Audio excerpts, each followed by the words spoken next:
तो अब सबसे ज़्यादा यूज़ होने वाला रिगिंग टूल जो कि है आर्मेचर, जिसके नाम से एक मॉडिफायर भी है जो कि आपने देखा था। आर्मेचर मॉडिफायर डिफॉर्म की लिस्ट में सबसे पहले आ रहा था। हाँ, तो आर्मेचर मॉडिफायर ऐसा क्या करता है या फिर आर्मेचर होता क्या है? जैसे कि मैंने आपको थोड़ा बहुत आइडिया पहले भी दिया था। अगर आपके पास के सीन में एक से ज़्यादा या मान के चलो कि 40-50 ऑब्जेक्ट है और आप उनको एनिमेट करना चाहते हो, ठीक है, आपने एक ऑब्जेक्ट को सेलेक्ट किया, की फ्रेम से लगाए and you are animating it, good. लेकिन जब आपको ट्विकिंग करनी होगी या एनिमेशन में चेंज करना होगा, सब में एक साथ कुछ भी बदलाव लाना होगा, तो हर ऑब्जेक्ट के लिए एक अलग कर्व होने वाली है। हर ऑब्जेक्ट को एक एक करके सेलेक्ट करना पड़ेगा और तब आप इन चेंजेस को ला पाओगे। आर्मेचर आपके इस प्रोसेस को आसान कर देता है, क्योंकि आपके जो की फ्रेम्स लगने वाले हैं वो सिर्फ एक ही ऑब्जेक्ट पर लगेंगे, जिस ऑब्जेक्ट का नाम होगा आर्मेचर। आप उस ऑब्जेक्ट को सेलेक्ट करके हाथ को, उंगली को, पैर को, किसी भी चीज को एक ही बार में, एक ही सिलेक्शन में चेंज कर सकते हो, किसी भी पर्टिकुलर एरिया या कंट्रोल में जाकर। आपको बार बार ऑब्जेक्ट व्यू बोर्ड में आके अलग अलग सेलेक्ट करने की जरूरत नहीं पड़ेगी। हाँ, लगता बहुत ज़्यादा कम टाइम है, बट ट्रस्ट मी, बहुत ज़्यादा टाइम सेव होता है और बहुत ज़्यादा आसान भी होता है समझना। आप समझ जाओगे चैप्टर के खत्म होते होते। हाँ, तो आर्मेचर क्या है? आर्मेचर बेसिकली हम आर्मेचर मॉडिफायर का यहाँ से कभी इस्तेमाल नहीं करते, नेवर, मैंने आज तक नहीं किया। हम किस तरह से इस्तेमाल करते हैं मैं आपको आर्मेचर समझाने वाला हूँ। मैंने फिलहाल आर्मेचर को अच्छे से समझाने के लिए शिफ्ट ए दबा के मंकी, या फिर मैं कहूँ कि सुजैन, कंट्रोल 2 दबा के इस पर सब डिवीजन मॉडिफायर लगा के इसको अप्लाई भी कर दिया। या ना भी करूँ तो फ़र्क नहीं पड़ेगा वैसे, पर चलो अप्लाई कर दिया। राइट क्लिक करके शेड स्मूथ। मुझे पता है इसके पास काफ़ी अच्छी खासी जियोमेट्री अब आ चुकी है। खैर, इसको मैं अब डिफॉर्म करने वाला हूँ। एक तरीका तो डिफॉर्म को यही था, आपने काफ़ी सारे मॉडिफायर्स समझे, आप उनसे डिफॉर्म करना चाहते हो, लेकिन मैं इसको अच्छे से डिफॉर्म करना चाहता हूँ। लाइक इसके कान अलग मूव हो, इसकी नाक को मूव कर सकूँ, या इसकी आंखों को मूव कर सकूँ, या इसके पूरे हेड को एक साथ मूव कर सकूँ बॉडी के रिस्पेक्ट में। हम ज़्यादा कॉम्प्लेक्स डिटेल में नहीं जाएंगे समझने के लिए अभी। तो समझाने के लिए मैंने सबसे पहले शिफ्ट ए दबाया और मेरे पास ऑप्शन आ जाता है आर्मेचर, लेकिन ये मुझे दिख नहीं रहा है। देखने के लिए मैं आर्मेचर के यहाँ पर ऑप्शन में गया और जाने के बाद व्यू पोर्ट डिस्प्ले में जाके इनफ्रंट ऑप्शन को अनेबल कर दूंगा, जिससे कि अगर मैं इसको होवर करके रखता हूँ तो मुझे बोलता है कि आप हर ऑब्जेक्ट के रिस्पेक्ट में इसको देख पाओगे। तो ऑब्जेक्ट के बीचों बीच ही है ये, लेकिन मैं इसको फिर भी पार देख सकता हूँ। आप किसी भी ऑब्जेक्ट के साथ ऐसा कर सकते हो वैसे, लेकिन ज़रूरत पड़ती है सिर्फ आर्मेचर के केस में। हाँ, तो ये हमारा आर्मेचर है। मैं टैब दबा के इसके एडिट मोड में आ सकता हूँ, और इसके पास एक और मोड होता है पोज मोड, जिसकी ज़रूरत पड़ती है एनिमेशन के लिए, उसको भी मैं आपको बताऊंगा।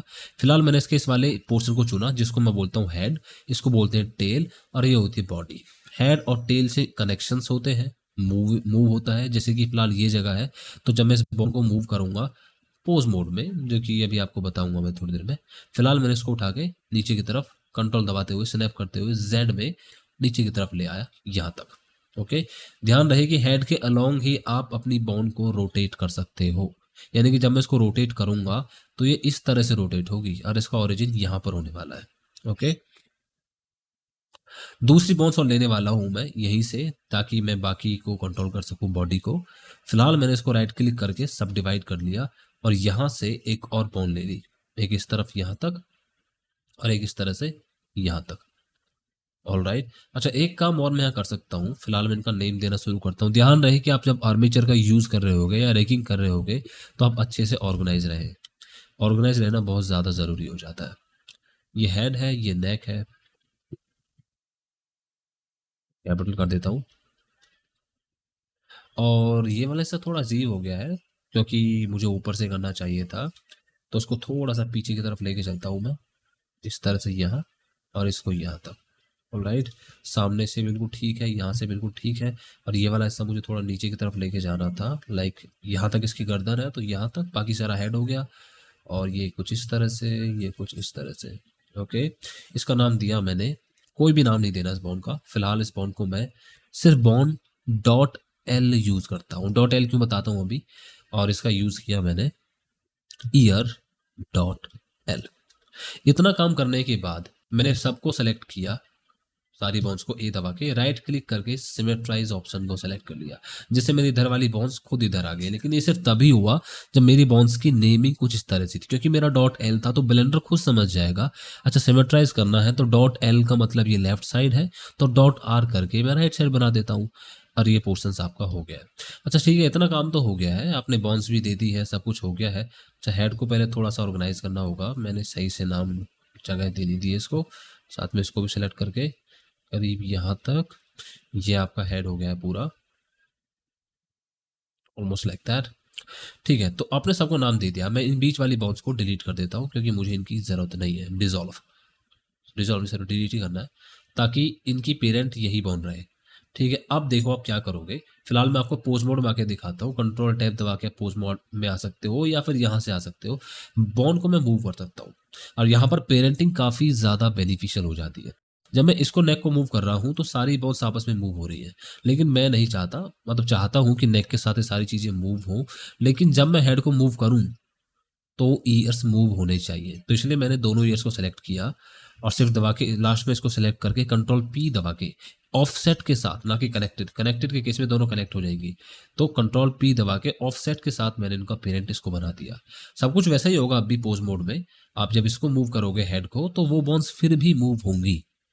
नेक को मूव करने से पूरी बॉडी मूव होनी है, सीधी सी बात है। अब यहाँ पे पेरेंटिंग काफी ज्यादा जरूरत पड़ जाती है। खैर अभी भी हमारा बंदर डिफॉर्म नहीं हो रहा है, तो बॉन्ड से हम कंट्रोल तो कर पा रहे हैं। इस बॉन्ड से मैं नेक कंट्रोल कर पा रहा हूँ, इस बॉन्ड से मैं हेड को कंट्रोल कर पा रहा हूँ, इस बॉन्ड से मैं ईयर को कंट्रोल कर पाऊंगा और इस वाली बॉन्ड से इधर के ईयर को कंट्रोल कर पाऊंगा।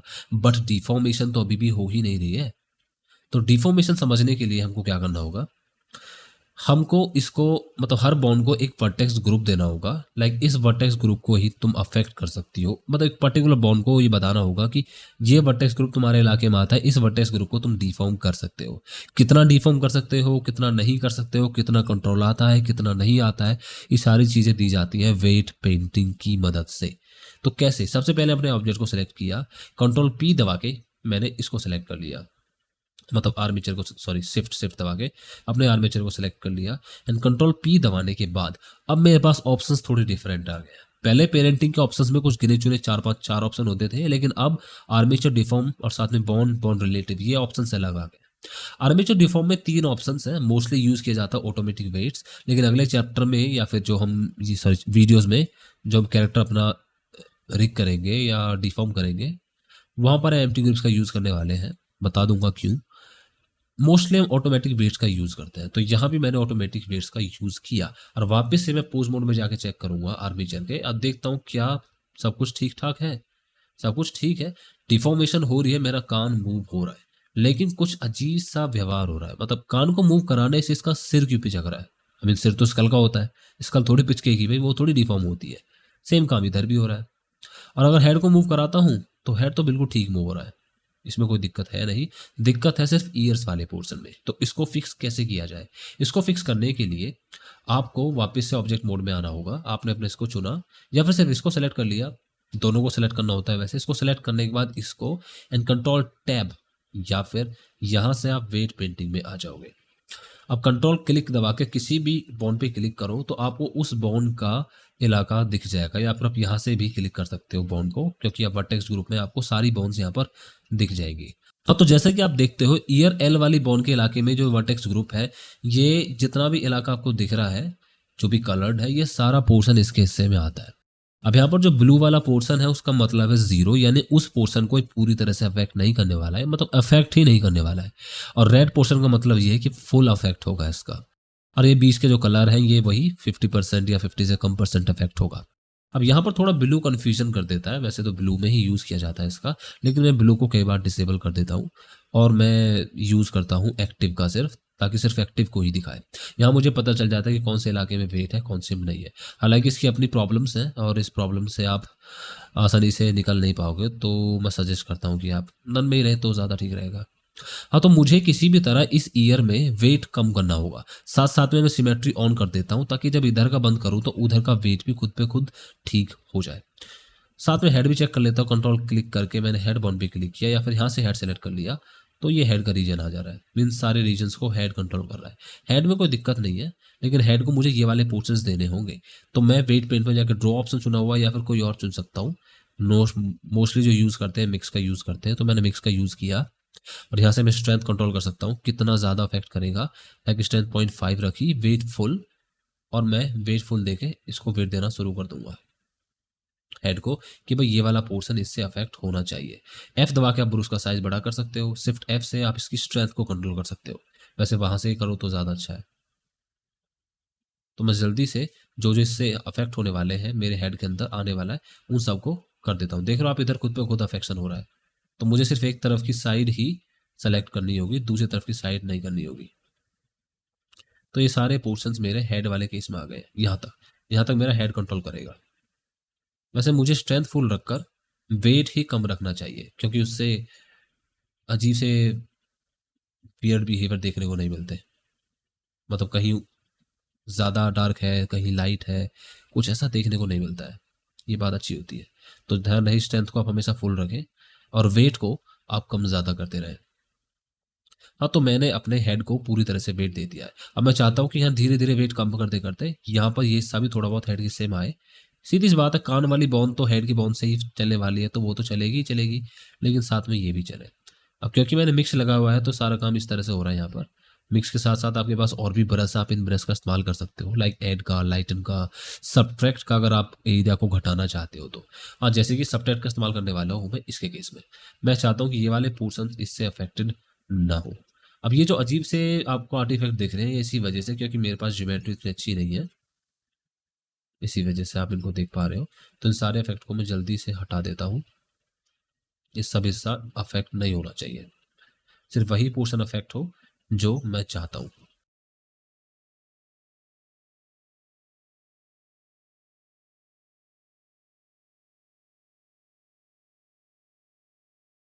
तो सारे एरिया सेलेक्ट करने के बाद अब मैंने देखा कि यहाँ पर कुछ ज़्यादा ही वियर्ड बिहेवियर होगा। अगर मैं इसको रोबोन को रोटेट करा के देखता हूँ, तो आप देख सकते हो कि ये जो यहाँ पर चेंजेस हो रहा है, थोड़ा अजीब हो रहा है, अब्रप्ट चेंज हो रहा है। तो मैं धीरे धीरे यहाँ पर इसको कम करता हुआ चला जाऊँगा।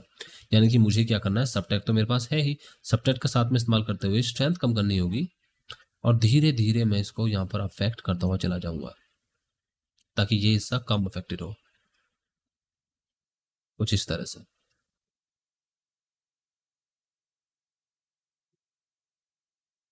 राइट, तो ये सब कम इफेक्ट होगा। अब साथ में आपके पास और भी बहुत सारे ऑप्शंस आ जाते हैं टी पैनल में। ये काफ़ी ऑप्शंस हैं, यहाँ आप ब्लर का इस्तेमाल कर सकते हो ताकि ये ब्लर हो जाए, ताकि मतलब अच्छा सा इफेक्ट दिखे, यहाँ पर ज़्यादा अजीब सा व्यवहार ना हो ज्योमेट्री की वजह से। तो आप इसको सही से ब्लर कर सकते हो, लाइक दिस।